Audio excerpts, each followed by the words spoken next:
The morning sun cast long shadows across the crystal spires of Zephyria Prime as Commander Marcus Chun adjusted his formal dress uniform for the third time. The fabric felt foreign against his skin, nothing like the tactical gear he was used to wearing during his tours with the Terran Defense Corps. Today, however, he wasn't a soldier. Today, he was playing the role of a husband. The assignment had come down through classified channels 3 weeks ago. Princess Lorelei of the Zephyrian Royal House needed protection during the Galactic Peace Summit, but not the obvious kind that would alert potential assassins. Intelligence suggested that several faction leaders planned to eliminate her before she could present her proposal for the Human Zephyrian Military Alliance. The solution was elegant in its simplicity. Provide her with a fake human husband who could stay close without arousing suspicion. Marcus had been chosen for more than his military record.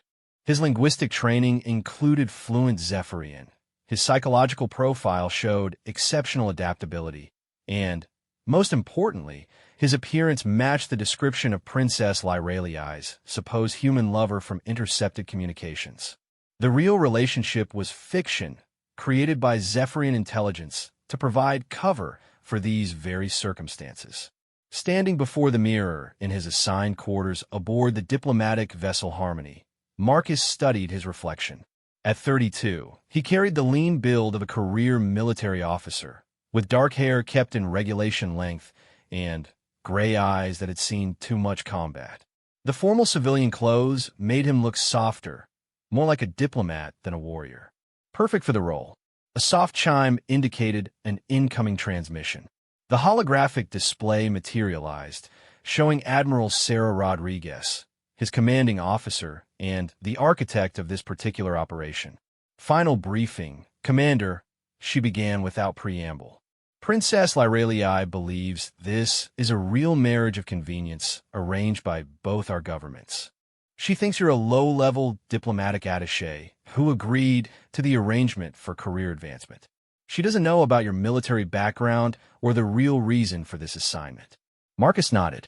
They had covered this extensively during preparation, but the Admiral was thorough. What's my cover if someone recognizes me from previous deployments? Unlikely. Your service record shows mostly deep space assignments and classified operations. But if it happens, you're on extended leave exploring civilian opportunities. The marriage offer was too good to pass up.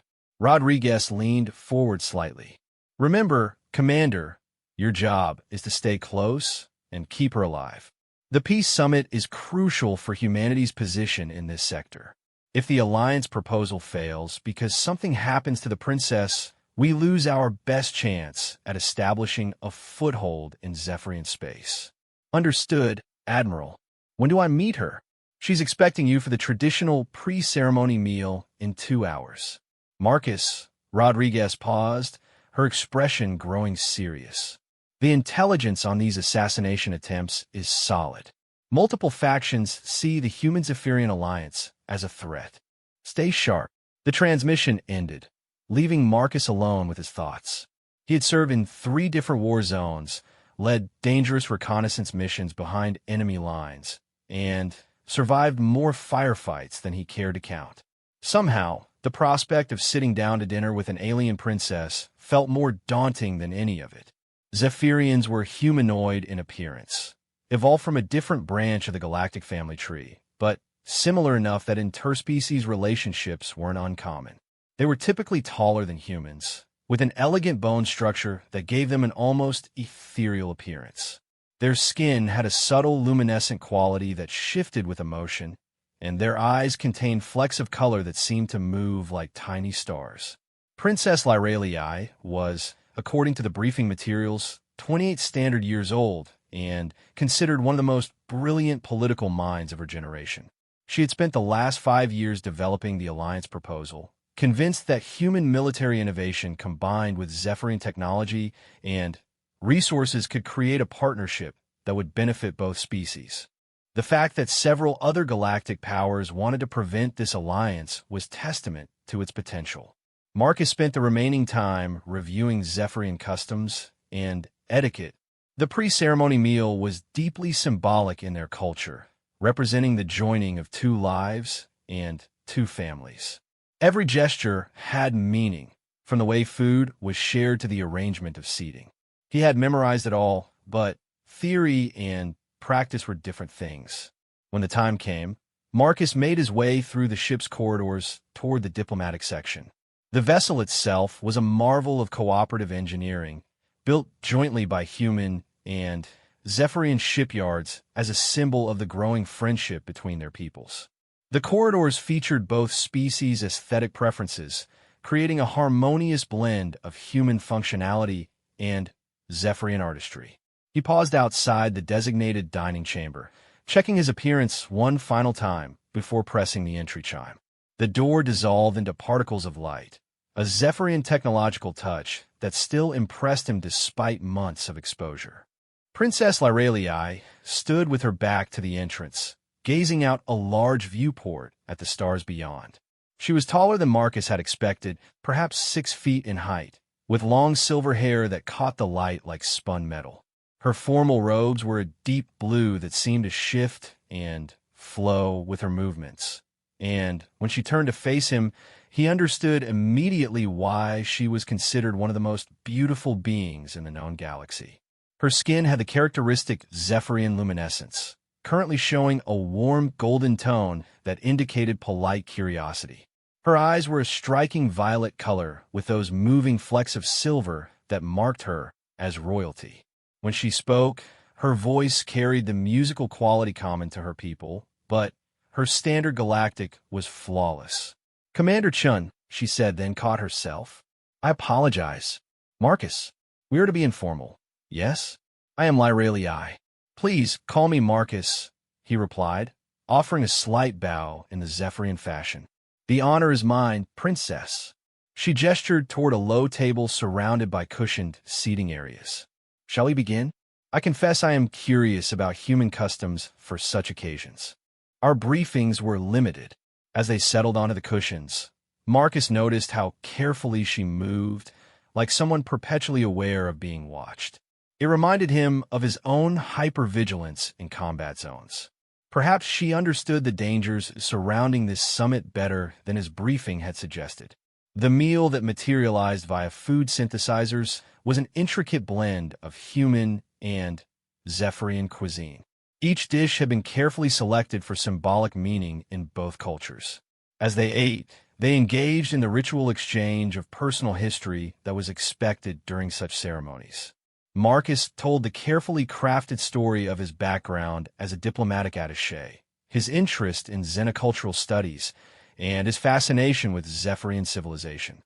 It wasn't entirely false. His real military training had included extensive cultural education, and he genuinely found her people remarkable. Lyralii spoke of her childhood in the Crystal Palace, her education in both traditional Zephyrian arts and modern galactic politics, and her dreams of building bridges between species. As she talked, Marcus found himself genuinely interested in her perspectives. She wasn't just beautiful or brilliant. She had a passion for her work that reminded him of his own dedication to protecting humanity. "May I ask," she said during a pause in the conversation, "why you agreed to this arrangement? Surely a man with your qualifications could find more conventional opportunities for advancement." The question was direct, unexpected. Marcus had prepared for this, but the way she asked it suggested genuine curiosity rather than suspicion. Honestly, the chance to be part of something historic.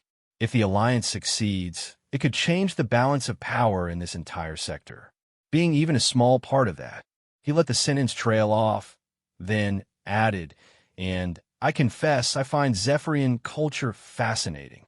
Her skin shifted to a slightly warmer tone, indicating pleased surprise. "Most humans see us as exotic curiosities rather than people worth understanding. Your perspective is refreshing." They've continued eating and talking, covering topics from art to philosophy to the challenges of interspecies cooperation. Marcus found himself forgetting the artificial nature of their situation. Lyralii was engaging, intelligent, and possessed a subtle sense of humor that caught him off guard several times. It was during dessert that he noticed the change in her demeanor. She became more watchful, her responses slightly more guarded. Her skin tone shifted to the neutral palette that indicated controlled emotions. Someone was coming. The entry chime sounded, and a tall Zephyrian male entered without waiting for permission. His formal robes marked him as nobility, and the way Lyralii stiffened suggested this wasn't a social visit. "Princess," the newcomer said in Zephyrian, his tone formal, but with an undercurrent of disapproval. "I had hoped to speak with you before this." Ceremony proceeded further. Marcus understood every word but kept his expression neutral, as if following only the emotional undertones. Lyralii responded in standard Galactic, clearly for his benefit. "Lord Kethril, you remember our discussion about appropriate protocol. This is Marcus Chun, my intended." "Marcus, Lord Kethril serves as my father's advisor on military affairs." Kethril's gaze fixed on Marcus with obvious disdain. "Indeed. Tell me, Mr. Chun, what qualifications do you possess that make you suitable for union with royal blood?" The insult was deliberate, designed to provoke a reaction.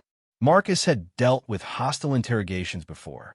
He smiled politely and replied, "I believe the princess and I have found common ground in our shared interests and goals. Isn't that what matters in any partnership?" "Common ground," Kethril repeated, his skin showing the dark patterns of anger. "How convenient. And what might those common goals be?" Before Marcus could respond, Lyralii intervened. "Lord Kethril, this conversation is inappropriate. My personal choices are not subject to your approval. Your personal choices affect the entire realm, Princess. This alliance proposal of yours has already created significant opposition. Adding a human marriage to the equation seems unnecessarily provocative." The threat was subtle but clear. Marcus filed it away for later analysis while maintaining his diplomatic smile. "I hope I can prove myself worthy of the princess's confidence," he said mildly. Kethril stared at him for a long moment before turning back to Lyralii. "We will speak again, Princess. Soon." He departed as abruptly as he had arrived. After the door reformed, Lyralii sat quietly for several moments, her skin cycling through various shades that indicated complex emotions. Finally, she looked at Marcus with an expression he couldn't quite read. "I should apologize for that. Lord Kethril believes he acts in my best interests, but he can be overzealous. No apology necessary. I imagine this situation is complicated for everyone involved." She studied his face carefully. "You handle that well. Most humans would have been intimidated or angry." Marcus shrugged. "I've learned that staying calm usually produces better results than reacting emotionally." "An interesting philosophy. Tell me, Marcus, are you always so controlled?" There was something in the way she asked the question that made him look at her more carefully. Her skin showed a mix of curiosity and something else he couldn't identify. For a moment, the mask of diplomatic politeness slipped, and he caught a glimpse of the real person beneath the royal title. "Control is a useful skill," he said honestly, "but it's not the only one that matters." They finished the meal in comfortable conversation, discussing lighter topics. As the evening concluded with the traditional exchange of ceremonial gifts, Marcus found himself wondering what Princess Lyralii was really thinking behind her diplomatic facade. The gifts themselves were symbolic. He presented her with a small crystal containing a holographic image of Earth, representing humanity's willingness to share their heritage. She gave him a pendant made from Zephyrian star silver, its surface etched with symbols representing trust and partnership. As he fastened the pendant around his neck, her fingers brushed against his skin. The contact was brief, innocent, but he felt her tense slightly at the touch. When their eyes met, he saw something unexpected there. Uncertainty, perhaps even vulnerability. "The ceremony is tomorrow," she said softly. "After that, we will be bound by law and custom until the summit concludes. Are you certain you wish to proceed?" The question seemed to carry more weight than the circumstances warranted. Marcus had the distinct impression she was asking about more than just their fake marriage. "I gave my word, Princess. That means something to me." Her skin shifted to a warm golden tone again, and she smiled, the first completely genuine expression he had seen from her all evening. Then we proceed. Good evening, Marcus. Good evening, Lyralii. As he made his way back to his quarters, Marcus reflected on the evening's events. The assignment was already more complex than anticipated. Lord Kethril clearly represented opposition to both the alliance and the marriage, which suggested the two were more connected than his briefings had indicated. More concerning was his growing sense that Princess Lyralii was hiding something important. Back in his quarters, he activated a secure communication channel and filed his initial report. The assassination threats were real. Kethril's behavior confirmed that much. But, as Marcus prepared for sleep, he found his thoughts returning not to the dangers of his mission, but to the moments when Lyralii's guard had dropped and he had glimpsed the woman behind the crown. Tomorrow would bring new challenges, but tonight he tried not to think about how her fingers had felt against his skin or how her smile had seemed to light up the room. This was an assignment, nothing more. He repeated that to himself until he finally fell asleep, the Zephyrian pendant cool against his chest. The wedding ceremony took place in the ship's central atrium, a magnificent space with a transparent dome that offered an unobstructed view of the stars. Representatives from dozens of species had gathered to witness what many considered a pivotal moment in interstellar relations. The symbolic joining of a human and Zephyrian royal wasn't just a personal matter. It represented the potential future of cooperation between their peoples. Marcus stood at the ceremonial altar, wearing formal robes that blended human and Zephyrian design elements. The fabric was a deep midnight blue with silver threading that caught the light as he moved. Despite his military training and experience with high-pressure situations, he felt oddly nervous. This wasn't combat. This was theater, and the stakes were just as high. Princess Lyralii entered through the main archway, and the assembled crowd fell silent. She was stunning in traditional Zephyrian bridal robes that seemed to be woven from captured starlight itself. The fabric shifted and flowed around her like liquid silver, and her skin glowed with a soft luminescence that indicated joy and anticipation. A delicate crown of crystalline flowers adorned her silver hair, and she moved with the grace of someone born to command attention. As she approached the altar, their eyes met, and Marcus felt something unexpected. It wasn't just attraction, though she was undeniably beautiful. It was recognition of something deeper, as if they were sharing a secret that went beyond their carefully constructed facades. The ceremony itself was conducted by Elder Thane, one of the most respected diplomats in the galaxy. The ritual combined elements from both cultures, beginning with the human tradition of exchanged vows and incorporating the Zephyrian practice of shared consciousness, where both participants opened their minds to demonstrate complete trust. When it came time for the mental link, Marcus hesitated. He had been trained to resist telepathic intrusion, and opening his mind voluntarily went against every instinct. But Lyralii reached out and gently took his hands, her touch warm and reassuring. "Trust me," she whispered in Zephyrian, so softly that only he could hear. The connection, when it formed, was unlike anything Marcus had experienced. For a brief moment, he felt her thoughts brush against his, and the sensation was both intimate and overwhelming. He caught glimpses of her emotions, determination, hope, and, underneath it all, a loneliness that surprised him. But there was something else, something she was actively hiding from him, even during this supposedly open connection. The link lasted only seconds, as was traditional, but when it ended, Lyralii's eyes showed a flash of surprise. She had felt something in his mind, too, something that didn't match the story of a simple diplomatic attaché. "By the laws of both our peoples, you are now joined," Elder Thane announced. "May your union bring peace and prosperity to all who witness it." The celebration that followed was elaborate and well-orchestrated, but Marcus found himself watching the crowd rather than enjoying the festivities. His training had taught him to identify potential threats, and several guests set off his internal alarms. Lord Kethril was present, but maintained his distance, his disapproval obvious to anyone who cared to look. More concerning were three Vailian delegates whose body language suggested they were coordinating something. The Vailians were one of the species most opposed to a human-Zephyrian alliance.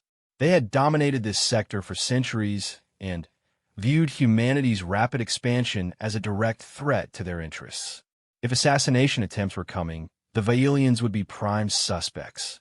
Throughout the evening, Lyralii played her role perfectly, charming guests and deflecting political discussions with practiced ease. But Marcus noticed how she unconsciously positioned herself so that he was always within arm's reach, as if drawing comfort from his presence. It was a small thing, but it suggested that perhaps this arrangement meant more to her than simple political necessity. During a quiet moment between conversations, she leaned close to him and spoke in a low voice. "You're very observant for a diplomatic attaché. Most people in your supposed profession are too focused on making connections to notice potential dangers." The comment was casual, but Marcus heard the question underneath it. "I've always been cautious by nature. It served me well in various situations." "Various situations," she repeated thoughtfully. "Yes, I imagine it has." Before he could respond, Ambassador Vex of the Vailian delegation approached them, his reptilian features arranged in what passed for a smile among his people. "Princess Lyralii, Mr. Chun, congratulations on this unprecedented union." His words dripped with false sincerity. "I confess myself curious about the political implications of this development." "Thank you, Ambassador," Lyralii replied smoothly. "Though I hope you understand this is primarily a personal matter. Any political benefits are merely happy coincidence." "Of course," Vex agreed, his tongue flicking out to taste the air in a gesture that usually indicated amusement among Vailians. Though one wonders if humanity's military advisors see it the same way. "Tell me, Mr. Chun, do you have any background in military affairs?" The question was a fishing expedition, an attempt to probe Marcus's true identity. He smiled and shook his head. "Nothing beyond basic citizenship requirements. I'm afraid my expertise lies in cultural analysis and diplomatic protocol. Much less exciting than military strategy, I'm sure." "Indeed." Vex studied him for a moment longer before moving on to other guests. But Marcus caught the signal he made to his companions as he departed. "That was well handled," Lyralii murmured. "But I think you've attracted their attention anyway. Is that a problem?" She looked at him with an expression he was beginning to recognize, the one that meant she knew more than she was saying. "It might be. We should discuss certain matters privately when the opportunity arises." The rest of the evening passed without incident, though Marcus remained alert for any signs of trouble. The formal celebration concluded near midnight, ship time, and the guests began to disperse to their quarters. According to Zephyrian custom, the newly married couple should now retire together to consummate their union, but this aspect of their arrangement had been deliberately left undefined in the mission briefings. As they walked toward the diplomatic quarters, Lyralii addressed the elephant in the room. "Our suite has been prepared according to tradition, but I understand if you prefer separate accommodations. This arrangement is unusual enough without adding unnecessary complications." "What would be normal under these circumstances?" Marcus asked. "For a real marriage, we would share quarters and be expected to present a united front in all things. For our situation," she paused, "I suppose we must balance authenticity with practicality." They reached the door to the royal suite, and Lyralii hesitated. In the soft corridor lighting, her skin showed a mixture of uncertainty and something else that Marcus couldn't identify. "Perhaps we should maintain appearances for now," she said finally. "The walls have ears on diplomatic vessels, and any deviation from expected behavior might raise questions." Marcus nodded, understanding the logic. As they entered the suite together, he was impressed by the accommodations. The living area was spacious and elegantly appointed, with a large viewport offering a spectacular view of space. Two doorways led to what he assumed were separate bedrooms, preserving privacy while maintaining the illusion of a shared residence. "Thank you," Lyralii said as the door sealed behind them. "For everything. Today could have been much more difficult without your cooperation." "You're welcome. Though I have to admit, I'm curious about something you said earlier. About discussing certain matters privately." She moved to the viewport and gazed out at the stars, her reflection ghost-like in the transparent material. "What do you know about the real purpose of this summit?" The question surprised him. "The public agenda is to finalize trade agreements and security protocols between various species. Your alliance proposal is the centerpiece." "The public agenda, yes. But there are other factors at play." She turned to face him, and her skin showed the dark patterns of serious concern. "The Violians aren't just opposed to our alliance. They're actively working to destabilize both our governments." This was new information, not covered in his briefings. "What kind of destabilization?" "Intelligence suggests they're supporting rebel factions in both human and Zephyrian space. If they can create enough internal conflict, they believe we'll be too distracted to pose a threat to their hegemony." She paused, studying his face. "The question is, what are you prepared to do about it?" Marcus chose his words carefully. "I'm prepared to fulfill my obligations as your husband and support the alliance in any way I can." "Your obligations as my husband," she repeated slowly. "Yes, that's what this is supposed to be about, isn't it? But you're not really a diplomatic attaché, are you, Marcus?" The direct question hung in the air between them. Marcus had been trained to maintain his cover under interrogation, but this didn't feel like an interrogation. It felt like someone asking for help. "What makes you think that?" he replied. "Several things. The way you handled Ambassador Vex suggested experience with hostile questioning.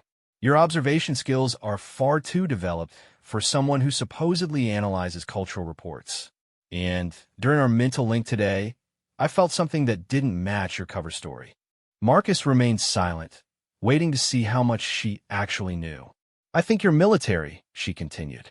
"Probably special operations, given your language skills and cultural knowledge.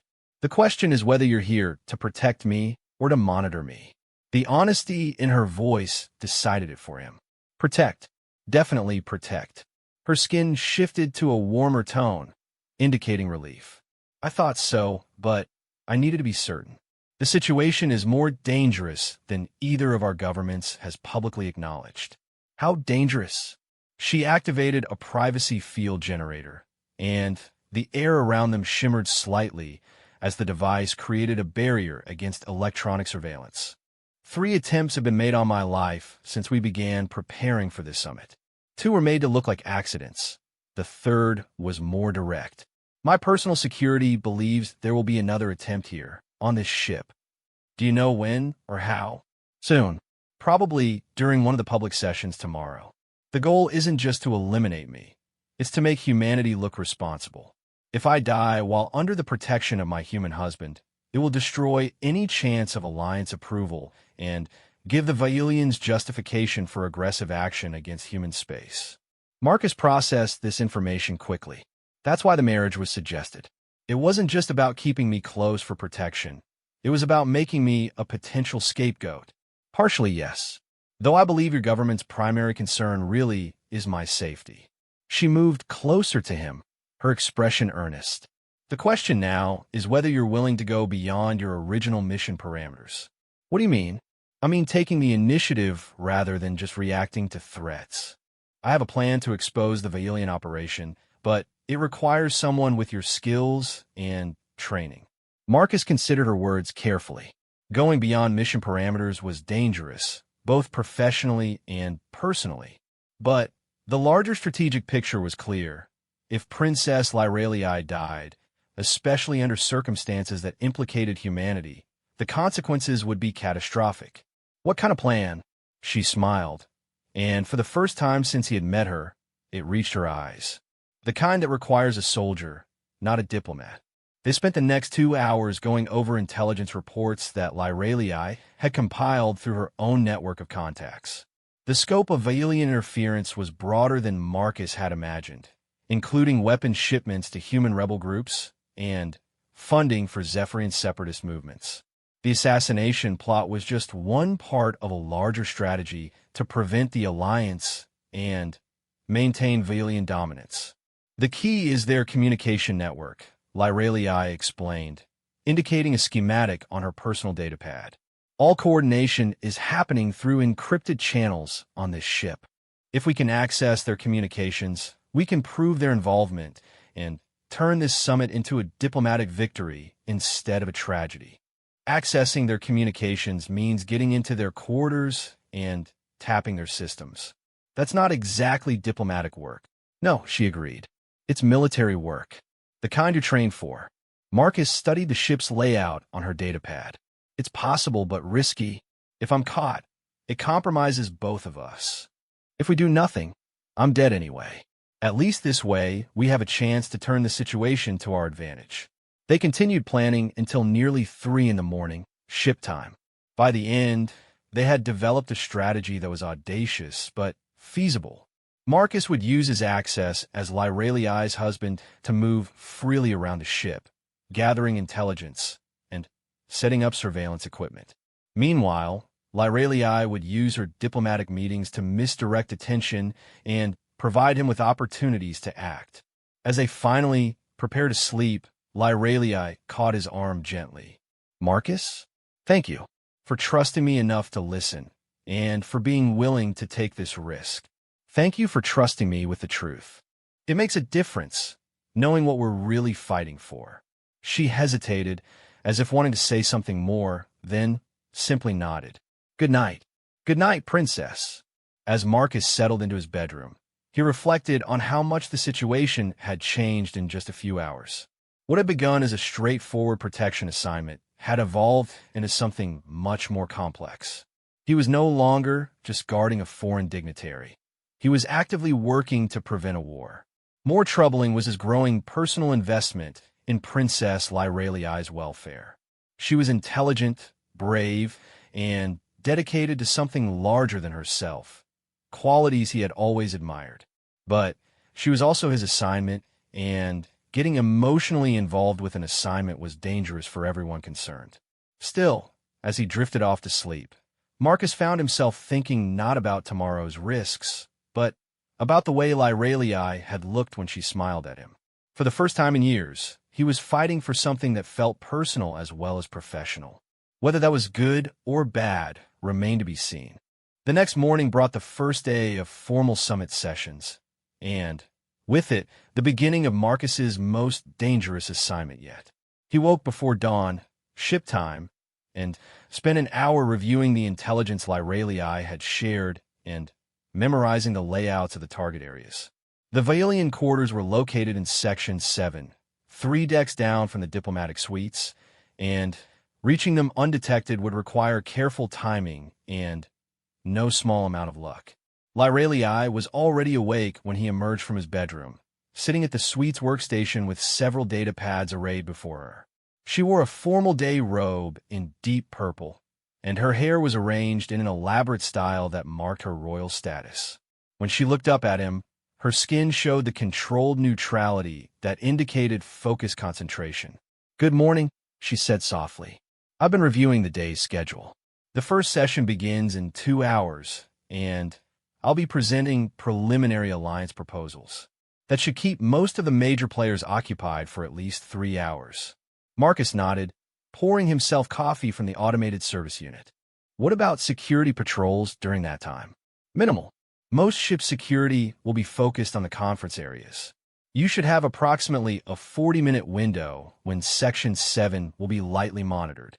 She hesitated, then added, "Marcus, if something goes wrong, if you're discovered, you must not reveal the real purpose of this mission. Let them believe you're simply a jealous husband investigating suspected infidelity." The cover story was thin, but plausible given the circumstances. And if they don't believe that, then we both have larger problems to worry about. She stood and moved closer to him, her expression serious. "Are you certain you want to do this? Once we cross this line, there's no going back to the simple protection assignment." Marcus met her gaze steadily. I've been thinking about that most of the night. The truth is, the simple protection assignment was never going to work. If the Vailians want you dead badly enough, they'll find a way unless we stop them first. This plan at least gives us a chance to take the initiative. Relief flickered across her features. There's something else we need to discuss. Last night, I mentioned that the goal was to make humanity look responsible for my death. That means whoever makes the attempt will likely try to implicate you directly. Ow! Various possibilities. They might drug you and place evidence in your possession. They might arrange for you to be present when the attempt occurs, then claim you facilitated it.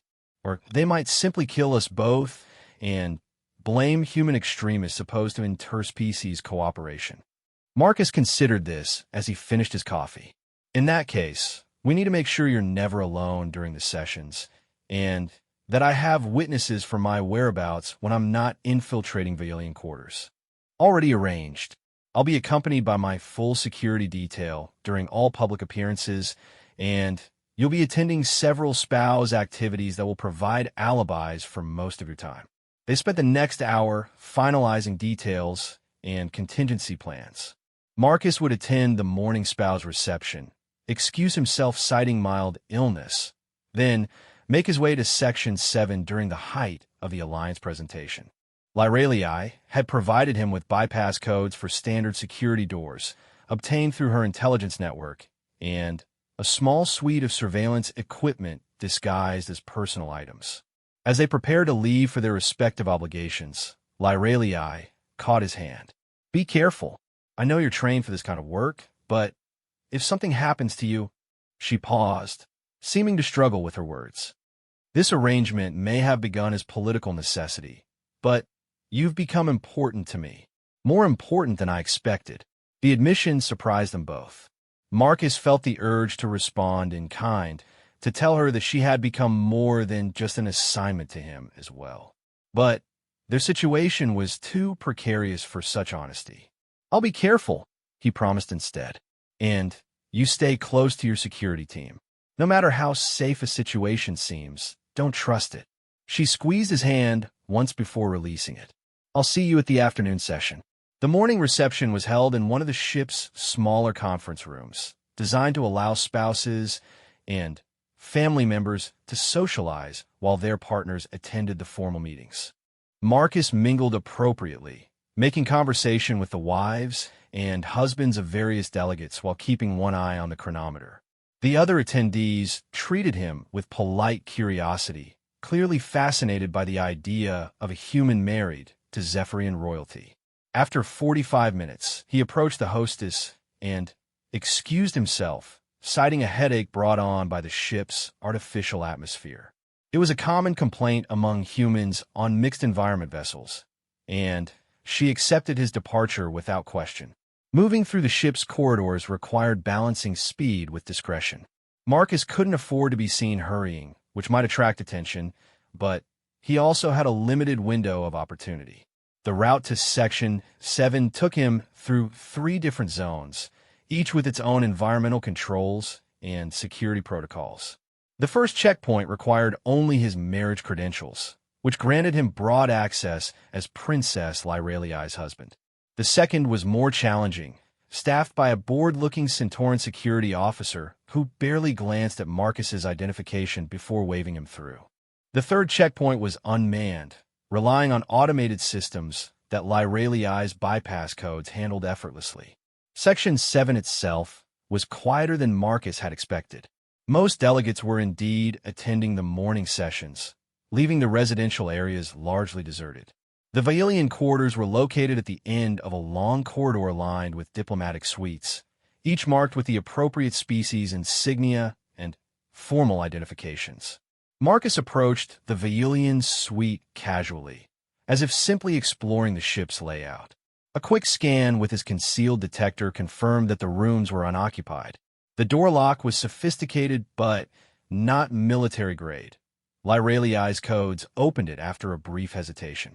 The interior of the suite was spartanly furnished, reflecting Vailian preferences for functionality over comfort. Marcus moved quickly but methodically photographing documents left on work surfaces, and installing microsurveillance devices in locations that would capture both audio and visual data. The real prize was the communications array built into the suite's workstation. Accessing the Vailian communication system required both technical skill and careful timing. Marcus connected a small data tap to the primary interface, designed to copy all incoming and outgoing transmissions without leaving traces in the system logs. The device was a masterpiece of human engineering, so small that it would be virtually invisible unless someone knew exactly where to look. As the data tap worked, Marcus searched the rest of the suite for anything that might provide additional intelligence. In a storage compartment that should have contained personal items, he found something far more interesting: detailed blueprints of the ship's life support systems, marked with annotations in Vailian script. The markings indicated potential sabotage points, ways to create selective atmosphere failures that could target specific areas while leaving others unaffected. The implications were chilling. If the Vailians were planning to eliminate Princess Lyralii through environmental sabotage, they could make it look like a tragic accident while ensuring that Marcus, as her roommate, would also be eliminated. It would be the perfect solution from their perspective. Both primary targets dead, no evidence of assassination, and no human scapegoat to complicate the political aftermath. Marcus photographed the blueprints and continued his search, but found nothing else of immediate value. The data tap completed its work after 12 minutes, having copied several days' worth of communications traffic. He retrieved the device and prepared to leave, but froze when he heard voices in the corridor outside. Two Vailians were approaching, their conversation clearly audible through the door's sound pickup. They were speaking in their native language, but Marcus's linguistic training allowed him to follow most of the discussion. "The atmospheric adjustment is prepared for tonight," one was saying, "during the late session when both targets will be in their quarters." "Excellent. And the evidence placement?" "Already arranged." The human's personal items contain trace amounts of the catalyst compound. When investigators examine the scene, they'll conclude he was responsible for the environmental failure. Perfect. By tomorrow morning, both obstacles will be eliminated, and the investigation will focus on human incompetence rather than deliberate action. The voices were getting closer. Marcus quickly scanned the suite for alternative exits, but the only way out was through the main door. He would have to wait for them to pass and hope they didn't enter their quarters. The voices stopped directly outside the door. "We should review the atmospheric controls once more," one Vailian said. This must appear completely accidental. The door lock began to cycle. Marcus had perhaps 3 seconds before they entered. The suite's layout offered limited hiding places, but there was a narrow alcove near the workstation that might provide concealment if the Vailians didn't conduct a thorough search. He pressed himself into the alcove just as the door opened, holding his breath and focusing on remaining perfectly still. The two Vailians entered, their attention immediately focused on the workstation where Marcus had just been working. The communication logs show normal activity, one reported. No signs of outside access. Good. Retrieve the atmospheric interface device. We'll need it for the final calibrations. Marcus watched as they moved around the suite, gathering equipment and reviewing plans.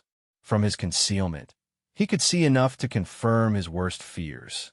They weren't just planning to kill Princess Lyralii. They had developed a comprehensive plan to frame him for her murder and use the incident to justify aggressive action against human space.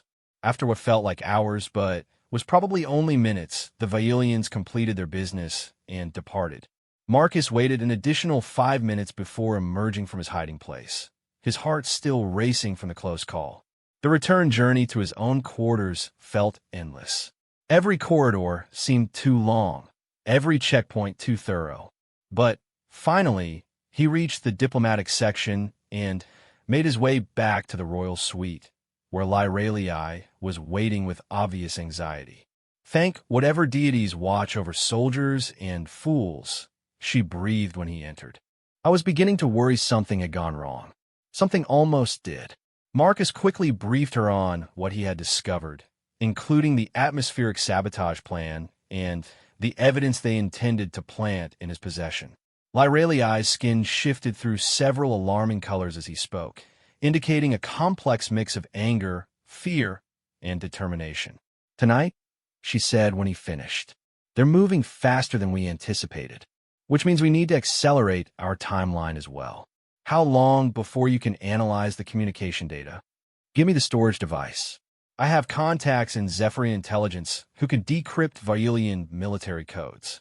She paused, studying his face. "Marcus, you realize what this means?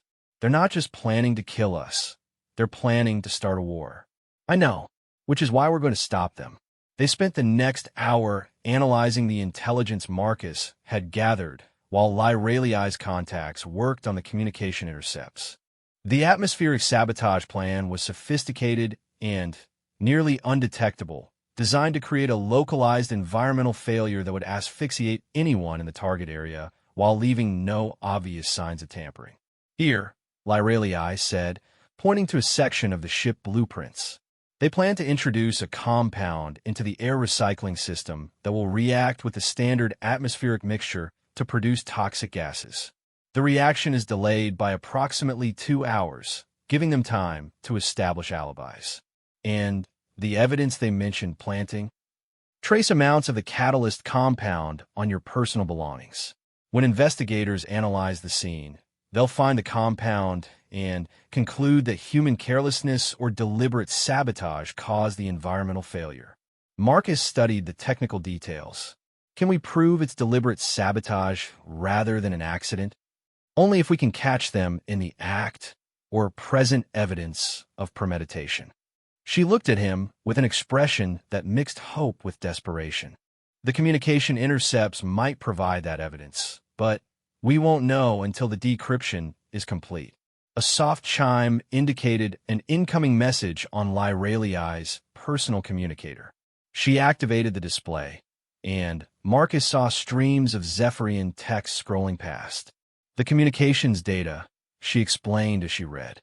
This is more than we hoped for. Detailed operational plans, confirmation of rebel group funding, even discussions of post-assassination political strategies. Is it enough to expose them? More than enough. But we need to present it properly through the right channels, or they'll simply claim it's fabricated. She looked at him with growing excitement. "Marcus, I think we can do more than just save our lives. I think we can turn this entire situation into a victory for the Alliance."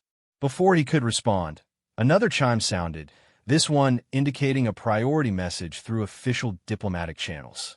Lyraliai activated the display and read aloud. "Princess Lyraliai, your presence is requested for an emergency session regarding security concerns.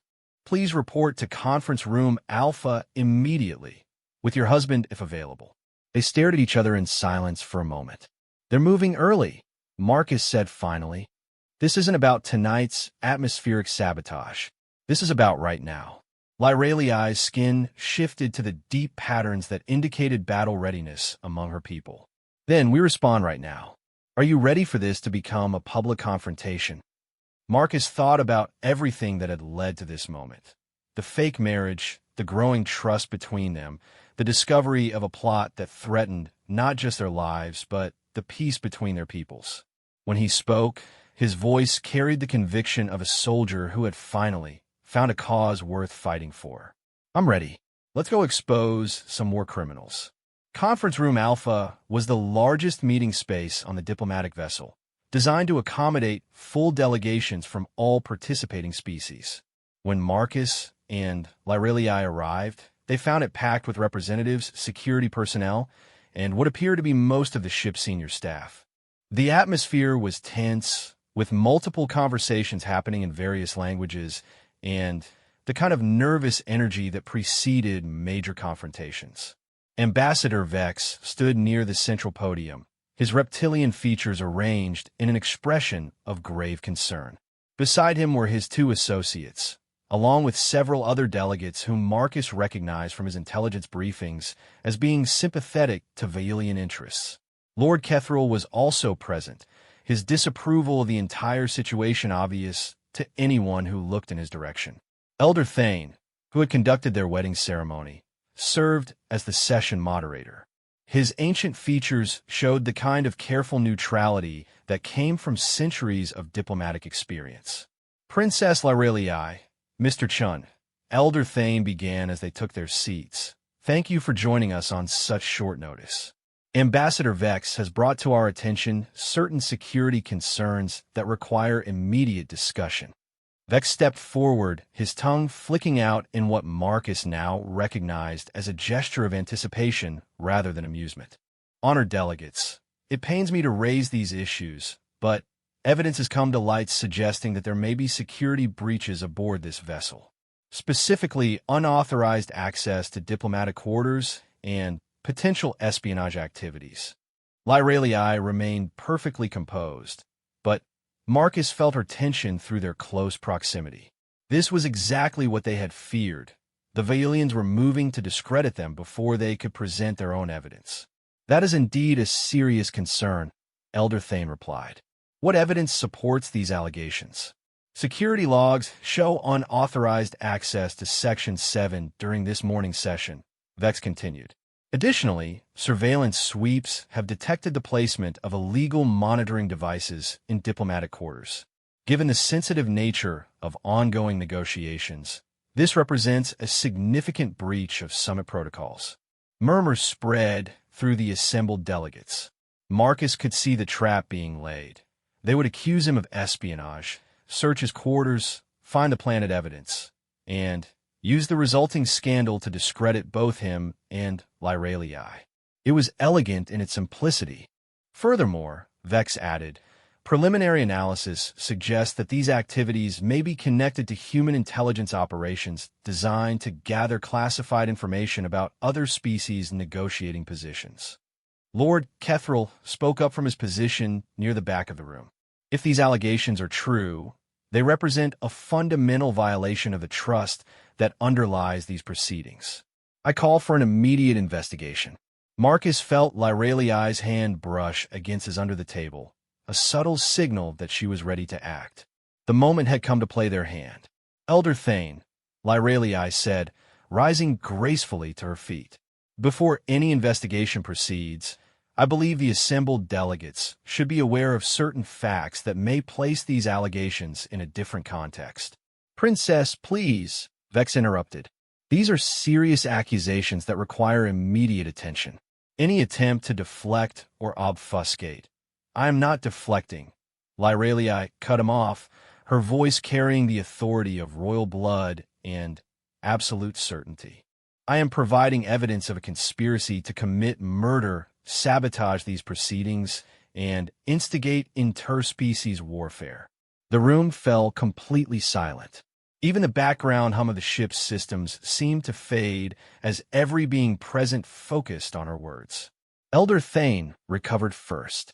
Princess, those are extraordinary claims.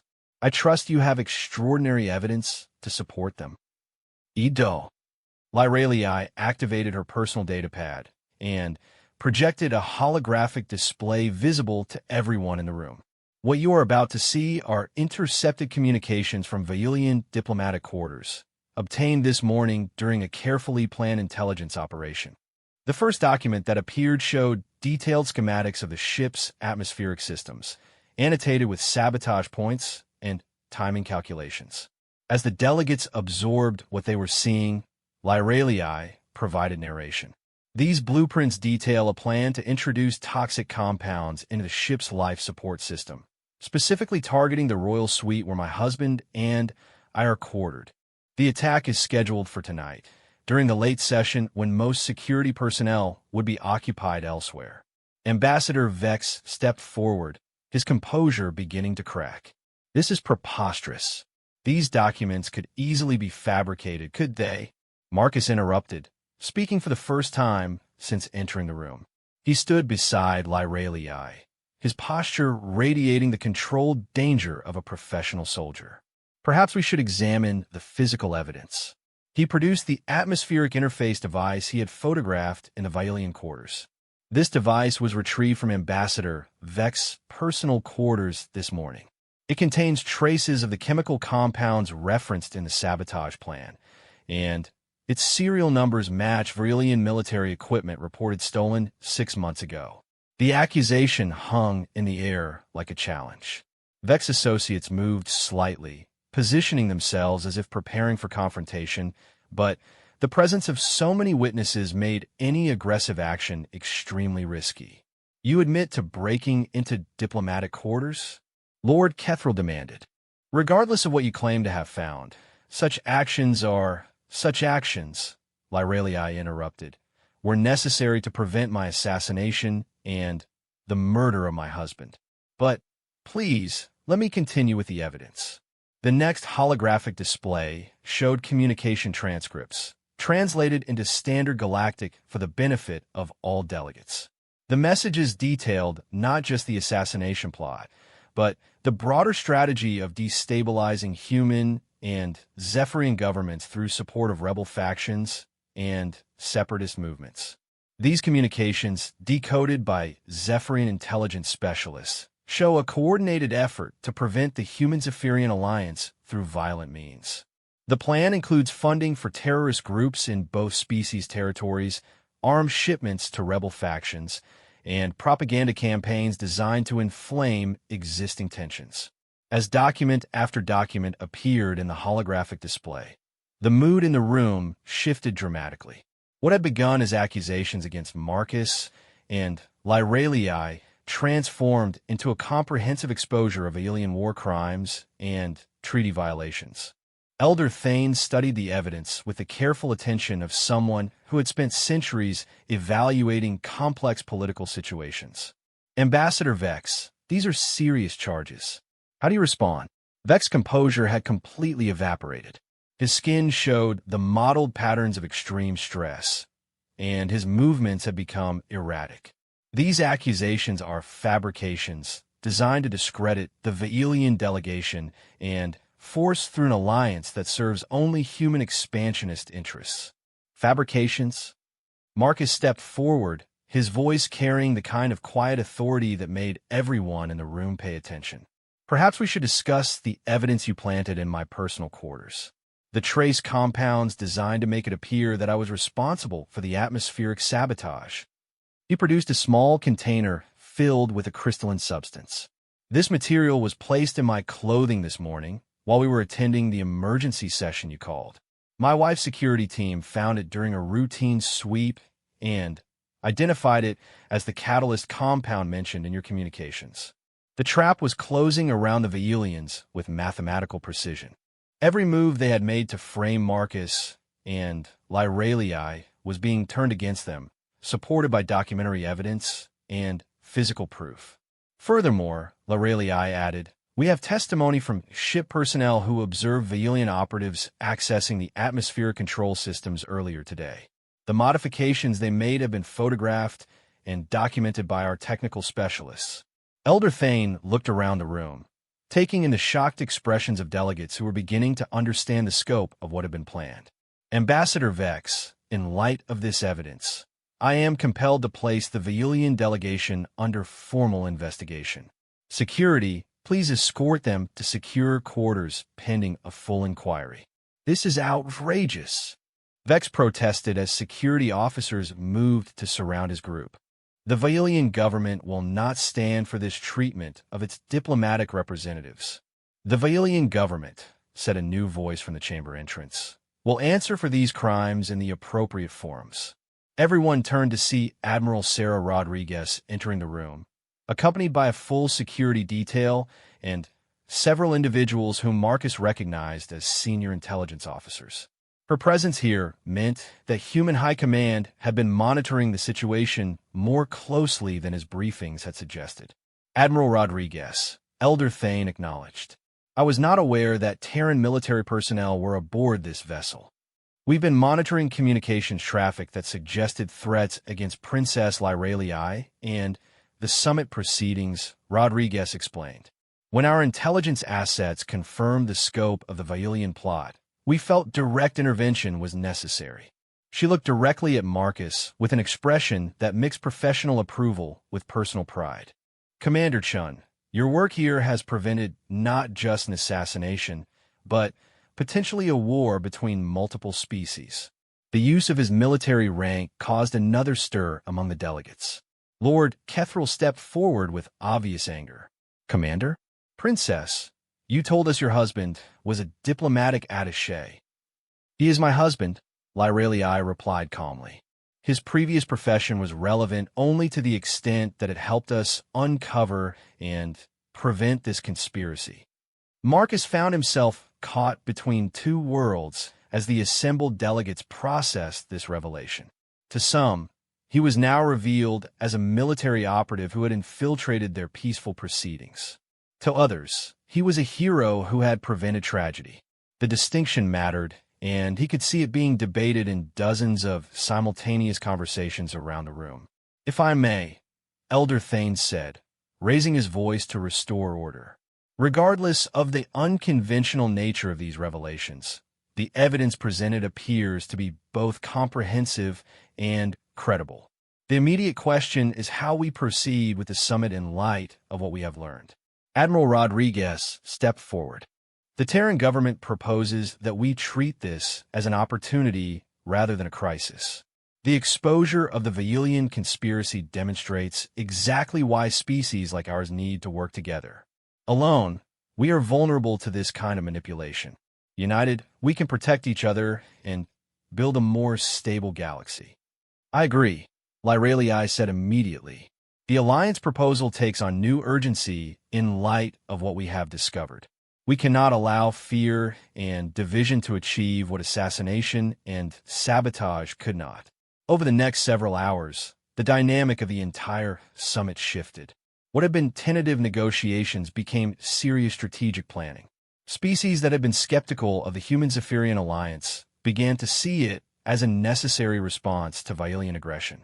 The evidence of support for rebel and terrorist groups particularly resonated with delegates whose own governments had dealt with seemingly unconnected internal conflicts.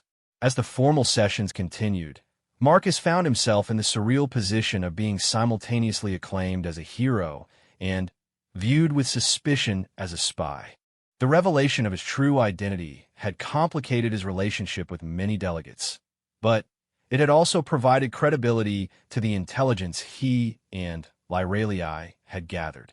During a break between sessions, Lyralii pulled him aside for a private conversation. They walked to the observation deck where they had first shared a meal, but the dynamic between them had changed dramatically. So, she said as they stood looking out at the stars. Commander Marcus Chun of the Terran Defense Corps.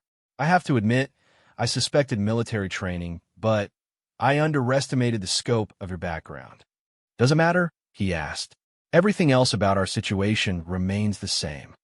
She studied his profile in the starlight. Does it?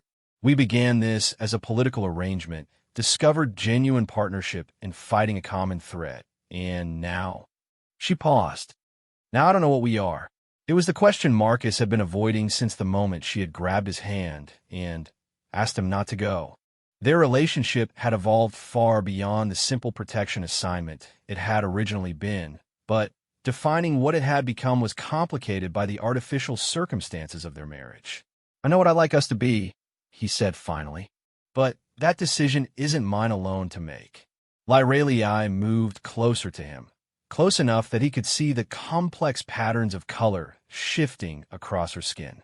When this summit concludes, when the alliance is formalized and the political necessities are satisfied, what happens to us? What do you want to happen? She looked out at the stars for a long moment before answering.